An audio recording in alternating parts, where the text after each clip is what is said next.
अमर है वड्डे ओबन्ना वड्डे ओबन्ना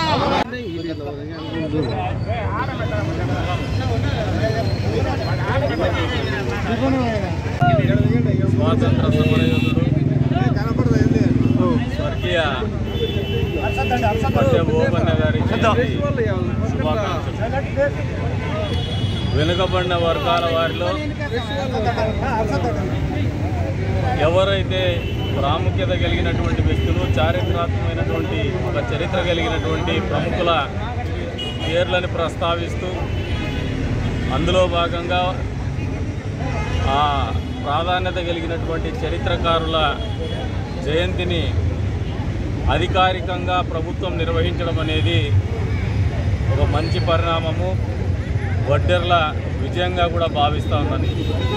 ఎందుకంటే ఈ రోజున రాష్ట్ర ప్రభుత్వం చంద్రబాబు నాయుడు గారి నేతృత్వంలో ఏర్పడినటువంటి ఈ కూటమి ప్రభుత్వం వడ్డెర్లను గౌరవించాలనే ఆలోచనతోనే వాళ్లకు గుర్తింపు లభించే విధంగానే ఈ అధికారికంగా వడ్డె ఓబన్న గారి జయంతి నిర్వహించడం అనేది వడ్డెర్ల విజయంగాను వెనుకబడిన వర్గాల వాళ్ళ విజయంగాను అంతే స్థాయిలో కూటమి ప్రభుత్వానికి వెనుకబడిన వర్గాల గురించి ఉన్నటువంటి ఒక చిత్తశుద్ధిని కావచ్చు తెలియజేస్తుందని చెప్పేసి కూడా ఈ సందర్భంగా తెలియజేస్తాం.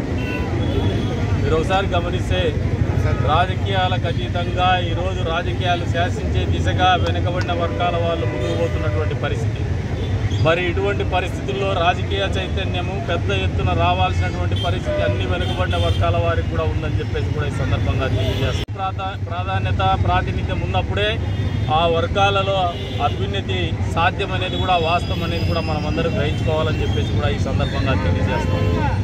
ఈ వడ్డె ఓబన్న జయంతి సందర్భంగా మా వడ్డెర సోదరులకు అదే రంగా వెనుకబడిన వర్గాల వారికి ఈ వేదిక మీద నుంచి ఒకటే తెలియజెప్తా ఉన్నాం, ఎక్కడ ఉన్నా కూడా వెనుకబడిన వర్గాల వాళ్ళని బలపరుచుకుందాం, రాజకీయంగా ముందుకు తీసుకుపోదాం, చట్టసభల్లో ప్రతి ఒక్క కులంకి ప్రాతినిధ్యం వచ్చే రకంగా పనిచేద్దాం, నాయకత్వ లక్షణాలు పెంపొందించుకుందాం.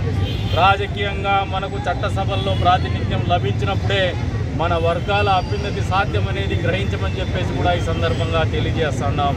చదువు ఎంత ప్రాధాన్యతనిస్తుందో, చదువు ఎదగడానికి ఎంత అవసరమో అంతే స్థాయిలో రాజకీయం కూడా అవసరం అనేది గుర్తెరగాలని చెప్పేసి కూడా వెనుకబడిన వర్గాల వారికి ఈ వేదిక మీద నుంచి ఈ ప్రత్యేకమైనటువంటి దినం రోజున వారందరికీ కూడా విజ్ఞప్తి చేస్తున్నాము.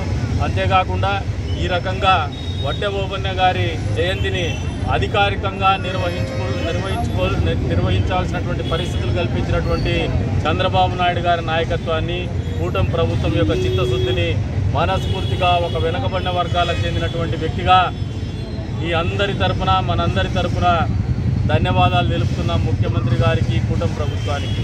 అంతే స్థాయిలో వచ్చే రోజున ప్రత్యేకించి నియోజకవర్గంలో వడ్డెర సోదరులు ఎప్పుడు కూడా రాజకీయ చైతన్యం ఉన్నటువంటి కులం ఇది. ముందుకు రాలేకపోతున్నారు, కానీ ముందుకు రావాల్సినటువంటి అవసరాన్ని కూడా గుర్తెరగమంటున్నాను.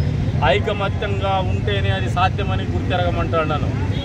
మనకు తేడాలున్నా లేకపోతే వర్గాలుగా విడిపోయినా కూడా మనకు రావాల్సినటువంటి హక్కుల్ని కాపాడుకునేటువంటి క్రమంలో వెనకబడిపోతామని చెప్పేసి కూడా ఆలోచన చేసుకోమని చెప్పేసి కూడా ఈ సందర్భంగా తెలియజేస్తాను. ఈ ప్రత్యేకమైనటువంటి వడ్డె ఓబన్న గారి జయంతి ఉత్సవ సందర్భంగా వడ్డెర సోదరులకు ఒకటే చెప్తున్నాను, మనమంతా ఒకటే అనే ఆలోచనతో ముందుకు పోదాం, మన హక్కుల్ని కాపాడుకుందాం, రాజకీయంగా ఎదుగుదాం, సామాజికంగా ఎదుగుదాం, ఆర్థికంగా ఎదుగుదాం, మన బిడ్డల్ని బాగా చదివించి వాళ్ళలో సంగ్రహణ శక్తిని పెంచుదాం, నాగరికతను పెంచుదాం, చైతన్యాన్ని పెంచుదాం అని చెప్పేసి ఒక ఆశయానికి కట్టుబడి ఉండాలని చెప్పేసి ఈ సందర్భంగా తెలియజేసుకుంటూ ఈ వడ్డెర ఓబన్న జయంతి సందర్భంగా మనమందరము ఆ రకంగా ప్రతినబూని ముందుకు పోవాలని చెప్పేసి కూడా తెలియజేసుకుంటూ మరొకసారి కదిరి నియోజకవర్గ ప్రజలందరికీ కూడా వడ్డె ఓబన్న గారి జయంతి ఉత్సవ శుభాకాంక్షలు సెలవు తీసుకుంటున్నాను.